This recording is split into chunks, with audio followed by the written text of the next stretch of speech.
Hi, it's Shauna. I wanted to talk to you today about some things that you can do when you feel like you can't do anything.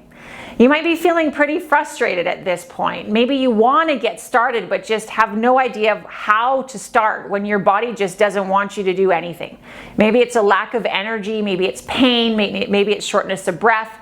Whatever it might be that just feels like it's limiting you so much, but you know you need to do something. So where do you start? So here's some simple movements that I like to recommend. They're completely done sitting in a chair. You can use a hand weight, you can use no weight, you could use a water bottle filled with water or rocks or sand. You can use a band if you want, whatever you want, just sitting in a chair. And we're gonna go completely based on what you can do. So the purpose here is if we're able to engage your muscles, first of all, it's going to help you to kind of get that circulation pumping, which is what we want. Get the heart working just a little bit in a very gentle way. It's something where with that engagement of those muscles, we're helping to kind of manage blood sugar levels. So if you have diabetic concerns, this is one of the things that we can work on. Helps with overall weight management. It gives us a foundation to start from. If we start to build the strength of those muscles, then the activities like walking and things that are a little bit more challenging will become a little bit easier in time. But this is a great place to start, okay? So just a couple of simple movements. Sitting in a chair, really super easy. All I want you to do is lift your knees up.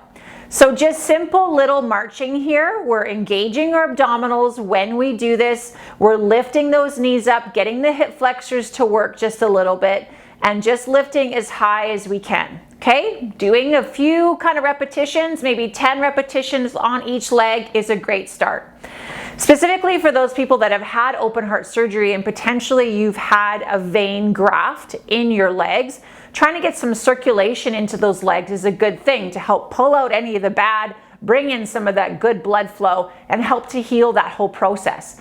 So one of the super simple things that you can do is some easy little calf raises. So I put my hands on my thighs to give myself a little bit of resistance to work against. I'm pushing down into my legs and then lifting through your heels. So just lifting your heels up off the floor.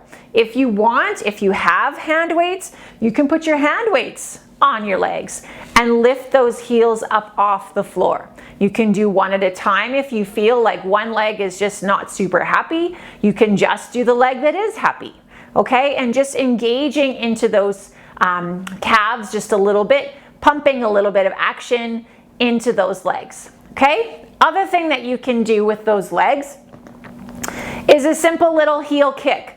So all you're gonna do is straighten your leg and put it back to the floor. Straighten and put it back to the floor. So we're engaging the top of our thighs here into our quads, okay? Again, getting those legs just a little bit stronger.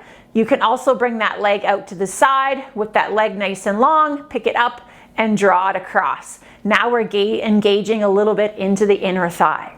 So both things you can do on both legs, okay? Keeping that core nice and strong. And then we have our upper body. All of this upper body that maybe we can use that we don't really get to use very much because we're not really actively pursuing that. So what you can do is you can have your water bottles or have your hand weights sitting up at the edge of your couch and just doing some simple little bicep curls, okay? If you have a band instead of hand weights, all you do is put the band underneath your feet.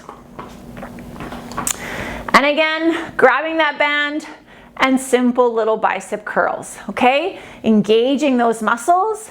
If you have a band, you can do a chest press. So depending on how you feel in that chest, we're gonna start to get that chest moving a little bit and just putting the band behind your back and punching those arms forward, okay? It's really super easy. You can do that without the band at all and just use your arms as well, okay? You can bring your elbows up at shoulder height here, squeeze those arms together and then open up, squeeze and open up, okay? Another option would be some lateral raises to get into those shoulders. So you're just bringing your arm out to the side. And if you feel like you have shoulder issues, just stay within pain-free range. So just below those shoulders are below the shoulder height. If you need to stay down a little bit lower, you can do that using your hand weight or your water bottle or whatever it might be, a milk jug, soup can, whatever you've got, and just bringing that arm out to the side. Okay, the only thing is if you're at the stage where you feel like you get short of breath really quick, or you have these kind of pain type things that are happening for you, I like to suggest keeping your arms below shoulder height, because as soon as we bring those arms up overhead, that is when we start to kind of work that heart a little bit harder. So any of the movements, you know, front raises, side raises, bicep curls, anything like that are totally okay for you, okay, to start with and get that engaged. The other thing in terms of your core is you could do some sit-ups. These are kind of different types of sit-ups. So you sit forward in your seat, you can put your hands across your chest, and then you're just gonna rock forward and pull. Rock back, I should say, and pull forward. Okay, really easy. You can start to add in a little bit of a knee lift as you come forward. Just nice and simple. If you want to make it harder, putting your hands behind your ears. So there are lots of options. This is what I would start with. About 10 repetitions of each movement. We do have these full kind of classes that you're able to come into. We have our Zoom classes where we use our bands, and within our program we have these videos that I would suggest for you to follow along. So if you wanted to do those types of things, definitely reach out and we can get you started with that and see what you think about it, okay? So those are just a few simple little things that you can do, completely sitting in a chair, off the side of the bed, whatever you might be, that's gonna get those muscles engaged, strengthen the heart a little bit in a very gentle way, and so that we can start to progress you and even give you that little bit of confidence of something that you can do, okay? I hope that makes sense. Have a great day, you guys. Bye.